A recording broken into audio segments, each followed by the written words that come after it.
چونکہ قبر تیار ہو رہی تھی، 3 دفعہ نبی کریم نے فرمایا لوگو قبر آخرت کی منزلوں میں سے پہلی منزل ہے، اس کی تیاری کر لو، اس کی تیاری کر لو، اس کی تیاری کر لو۔ 3 دفعہ حضور نے یہ جملے دہرائے۔ کیوں؟ ایک میں تبلیغ کرتا ہوں پر اس میں نہ درد ہے، نہ رونا ہے، نہ وہ لب و لہجہ ہے۔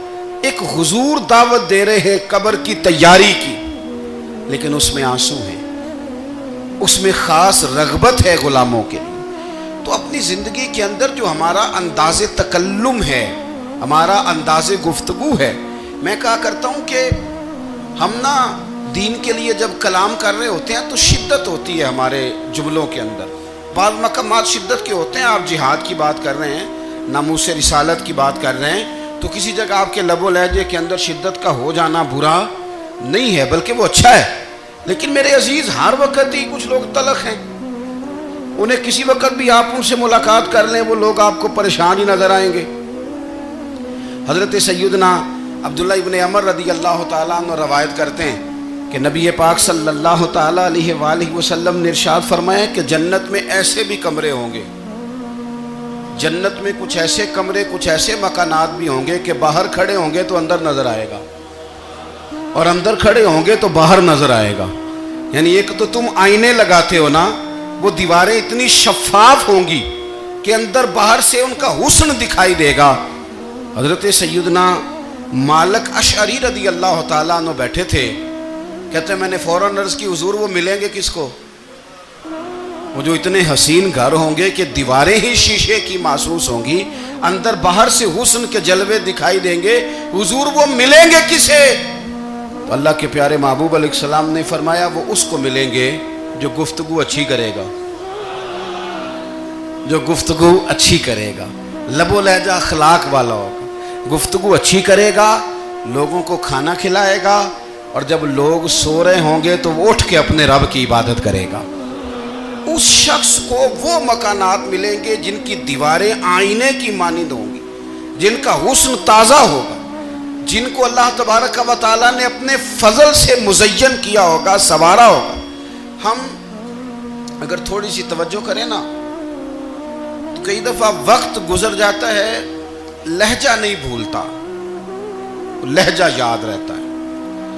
آپ تو 2 منٹ کے لیے غصے میں تھے نا، تو آپ نے کوئی بات کر دی کسی غریب کو، کسی شخص کو، آپ غصے میں تھے، آپ نے کہہ دیا، اس بیچارے نے سن لیا، لیکن وہ باتیں اسے سونے نہیں دیتی، بار بار یاد آتی۔ کوئی آپ کے ساتھ تلخ کلام کر دے نا، کبھی تلخ گفتگو کر دے، بندہ جب سامنے آتا ہے وہ باتیں یاد آ جاتی ہیں، تکلیف ہوتی ہے، اور وقت گزر جاتا ہے۔ لڑائیاں ہمیشہ چل نہیں سکتی، لڑائی کتنی دیر کی ہوتی ہے؟ 1 دن کی، 2 دن کی۔ قتل بھی ہوں تو اگر قاتل کو پھانسی بھی ہو جائے تو پھانسی کے بعد بالآخر لڑائی تو ختم ہو ہی گئی نا۔ لڑائی ہمیشہ چلتی، تلخی ہمیشہ چل سکتی نہیں۔ تلخی روٹین میں چلنے والا سکہ، کوئی سکے روٹین میں چلتے وقتی ہوتے، یہ جو غصے کا لب و لہجہ ہے، تلخی کا سکہ، یہ بھائی روٹین میں نہیں چلتا، اس نے ایک نہ ایک دن ختم ہو جانا ہے، روٹین میں پیار ہی چلتا ہے۔ حضرت جابر ابن عبداللہ کہتے ہیں حضور پہلے دن مدینہ منورہ آئے، میں زیارت کے لیے گیا تو میں نے مسکراتے دیکھا، 10 سال میں دیدار کرتا رہا، اور وصال سے چند دن پہلے بھی میں نے زیارت کی تو مدینے والے محبوب کو مسکراتے ہوئے ہی دیکھا ہے۔ یہ جو آپ کا لب و لہجہ ہے نا، اخلاق والا، حسن والا، مسکرانے والا، یہ لب و لہجہ نا ذرا لمبا چلتا ہے، یہ روٹین ہے، یہ روز چلے گا۔ یہ سکہ وہ ہے جو رائج الوقت رہتا ہے، یہ کبھی بھی ختم ہونے والا یہ خزانہ ہے۔ تو یہ جو آپ کا تلخ لب و لہجہ ہے، یہ روٹین نہیں۔ عارف رومی رحمۃ اللہ علیہ فرماتے ہیں کہ وہ مثال دینے کے لیے بات سمجھاتے ہیں، فرماتے ہیں ایک شخص جنگل میں لکڑیاں کاٹنے جایا کرتا تھا تو شیر سے دوستی ہو گئی، یعنی ڈائریکٹ بادشاہ سے دوستی ہو گئی، اور بادشاہ بھی وہ جو جنگل کا بادشاہ ہے، جنگل کے بادشاہ سے دوستی ہو گئی۔ اب وہ لکڑہارا غریب آدمی تھا، لکڑیاں تو کاٹنی ہوتی تھی، تو وہ جنگل کا بادشاہ اعلان کر دیتا جانوروں کو کہ میرا دوست آیا، ایک تو کوئی تنگ نہ کرے، اور دوسرا یہ کہ سب لوگ مل کے اس کے ساتھ تعاون کریں. کبھی کوئی جانور لکڑیاں اکٹھی کراتا, کبھی کوئی اپنی پشت پہ گدھا, بیل, گھوڑا, خچر رکھ کے وہ لکڑیاں باہر چھوڑنے آتا. تو اب اس کی بڑی دھوم مچ گئی جنگل کے اندر. لکڑہارا مزدور تھا, وہ بادشاہ سے دوستی کر کے بادشاہ ہی بن گیا. وہ گھر آ کے نا بیوی کو اکثر بتاتا کہ میرا ایک دوست ہے, میں جاتا ہوں تو ساری پہلے ہی مخلوق کھڑی ہوتی ہے میرے استقبال کے لیے. دوستی جو بڑے سے ہو گئی ہے. بنا ہے شاہ کا مصاحب تو پھر یہ ہے اتراتا, وگرنہ شہر میں غالب کی آبرو کیا ہے. ہمیں تو پوچھتا ہی کوئی نہیں, یہ تو بنا ہے شاہ کا مصاحب تو پھر یہ ہے اتراتا, وگرنہ شہر میں غالب کی آبرو کیا ہے. تو وہ لوگوں کو بتاتا, بیوی کو بھی بتاتا, دوست ہے. تو بیوی کہنے لگی اتنی تو تعریفیں کرتا, یہ نہیں بتایا کہ وہ جنگل کا شیر ہے, بس نیرا دوست بتا دیا. بیوی کہنے لگ گئی کہ تو اتنا جو اس کا ذکر کرتا ہے تو کسی دن بلا نا, بلا کسی دن تاکہ اس کی دعوت کریں. اب اس نے پھر نہ اس کو پردے میں رکھا. کیا کہتے ہیں آج کل, سرپرائز دینا ہے. مگر سرپرائز دینا ہے جی, پردے میں رکھا کہ وہ شیر ہے. تو وہ بلا لیا گھر. اب اس کے لیے کچا گوشت, ظاہر ہے شیر نے کچا گوشت گانا تھا. وہ کہنے لگی پکانا کس طرح کا ہے. وہ کہنے لگا جب وہ آئے گا پھر بتاؤں گا. اب وہ کچا گوشت 2-3 بکرے ذبح کر کے ڈال دیے. وہ آ گیا شیر.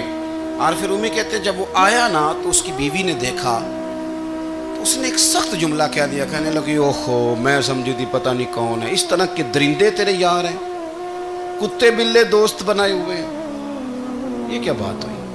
خیر وہ شیر نے سن لیا, گوشت کھایا, وہ چلا گیا. اگلے دن لکڑہارا لکڑیاں کاٹنے گیا تو شیر نے ملاقات کرتے ہی لکڑہارے سے کہا کہ یہ نا کلاڑی اٹھا اور میری پشت پہ نا ایک زخم کر دے.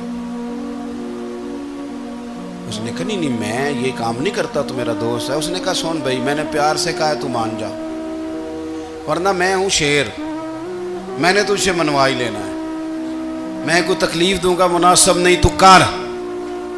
اس نے کلاڑی اٹھائی اور اس کی پشت پہ ایک زور سے زخم لگا دیا, خون بہنے لگا. اس نے کہا تو نے آج کے بعد آنا ہے, لکڑیاں کاٹنی ہے, تجھے کوئی کچھ نہیں کہے گا, بس یہ ایک حکمت تھی جو میں نے کیا ہے. قصہ مختصر. وہ آتا رہا, لکڑیاں ملتی رہیں, خدمت بھی ہوتی رہی. 6-8 ماہ گزر گئے. ایک دن شیر اس سے کہنے لگا یہ میرے ذرا بال اٹھا کے دیکھ, وہ جو تو نے زخم لگایا تھا وہ کہاں پہ ہے. اس نے وہ بال اٹھا کے دیکھا تو زخم ملا ہی نہیں, کئی جگہ پہ ٹٹولا کا یار یہاں تھا یہاں تھا یہاں تھا. شیر نے پھر کیا کمال ہی جملہ کہا.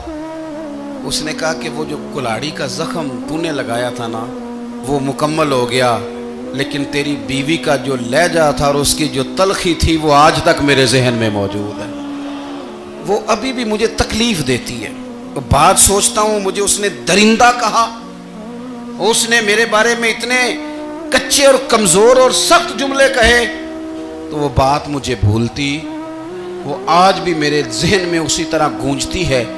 تلخ جملے جو اس نے کہے اور خوفناک جو انداز اس نے اختیار کیا, وہ بات مجھے کبھی بھی بھولتی. تو آپ کے لفظ لوگوں کو بھول جاتے ہیں پر لہجہ یاد رہتا ہے اگر ہم اپنے لہجے پر تھوڑی توجہ ہی کر لیں. کچھ لوگ کہتے ہیں جی میرا جی روٹین ہی یہ ہے بات کرنے کی. تو یہ یاد رکھنا کسی وقت ایسا بھی ہوتا ہے کہ شیر کو سوا شیر مل جاتا ہے. پھر ایسا نہ ہو کہ آپ کی تلخی کی جواب میں کوئی اس طرح کی تلخی ہو کہ پھر آپ اس کو کبھی بھلا نہ سکیں. ہمارے ہاں نا یہ دور تیزیاں دکھانے کا دور ہے. کچھ لوگ ضرورت سے زیادہ تیزی دکھانے کی کوشش کرتے ہیں. ان بیچاروں کا کبھی کبھی اتنا سخت نقصان ہوتا ہے کہ ان کو ان سے بھی کئی گنا تیز بندہ مل جاتا ہے. وہ کسی ایسی جگہ جا کے بیچارے الجھ جاتے ہیں جہاں سے واپسی کا راستہ نظر نہیں آتا.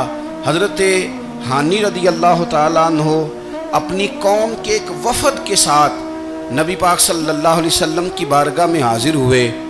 نبی پاک علیہ السلام نے ان کی ساری باتیں سنی. تو ان میں سے ایک شخص نے عرض کی یا رسول اللہ صلی اللہ علیہ وسلم, میں نا زیادہ باتیں نہیں یاد رکھ سکتا. حضور میں شاید کمزور حافظے والا ہوں, زیادہ باتیں نہیں میں یاد رکھ سکتا. حضور مجھے کوئی ایک ایسی بات آپ ارشاد فرما دیں کہ میں عمل کروں تو پھر جنت میرا مقدر بن جائے. میں چاہتا ہوں کہ مجھے کچھ ایسا مل جائے کہ میں اسی پر عمل، وہ کہا تھا نا درویش نے کہ علم و بس کری ہو یار، کیونکہ ایک کوئی حرف تینوں درکار، تو مجھے کوئی ایسی چیز مل جائے کہ وہ پھر جنت میرا مقدر بنے۔ تو حضور نے فرمایا 3 کام کرنا، ایک تو گفتگو جب بھی کرنا اچھی کرنا، تمہارا لب و لہجہ، تمہاری گفتگو میں کبھی کوئی کمزوری نہ آئے، گفتگو اچھی کرنا، اچھی گفتگو۔ اور دوسرا حضور نے فرمایا سلام کو عام کرنا، اور تیسرا فرمایا لوگوں کو کھانا کھلانے میں رغبت پیدا کرنا۔ یہ کام کر، پھر اللہ تبارک و تعالیٰ تیرے مقدر میں جنت کو شامل فرما دے گا۔ تو میرے عزیز، آپ اس بات کو سمجھیں کہ ہمارے اخلاقی رویے، ہمارا کردار، ہمارا لب و لہجہ، ہم نا ڈنڈے کے زور پر حکومت قائم کرنا چاہتے ہیں۔ آپ کو پتہ ہے بہت سارے ملکوں میں دین گیا، اور پھر اللہ تعالیٰ معاف کرے بعض جگہ پہ دینی اقدار کو، دینی لوگوں کو زوال بھی آیا۔ بر صغیر پاک و ہند میں دین آیا، لیکن اللہ کے فضل سے زوال نہیں آیا، اور کبھی آئے گا بھی نہیں، کبھی آئے گا بھی نہیں۔ وہ جو ہم پہ بڑا اعتراض کرتے ہیں نا ہمارے معاملات پہ، اور بڑے بڑے فتوے دیتے ہیں، یہ بات وہ بھی کہتے ہیں کہ ان کے دلوں میں عشق رسول کی شمع بہت زیادہ فیروزہ ہیں، یہ بیگانے بھی مانتے ہیں۔ کیوں بھلا؟ اس کی وجہ سمجھیں، ہمیں جو دین پڑھایا ہے وہ صوفیاء نے پڑھایا ہے، اور صوفی جو دین پڑھاتا ہے نا اس کا لب و لہجہ میٹھا بڑا ہوتا ہے، اس کے لب و لہجے میں اخلاص بڑا ہوتا ہے، اس کے لب و لہجے میں للہیت بڑی ہوتی ہے، تلخی نہیں ہوتی۔ تو وہ دین پڑھاتے نہیں، وہ گھول کے پلا ہی دیتے ہیں۔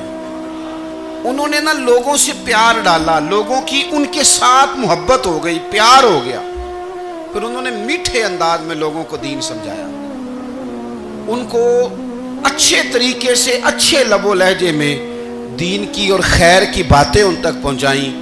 اس کا فائدہ یہ ہوا میرے عزیز کہ لوگوں کی روحوں تک دین اتر گیا ہے۔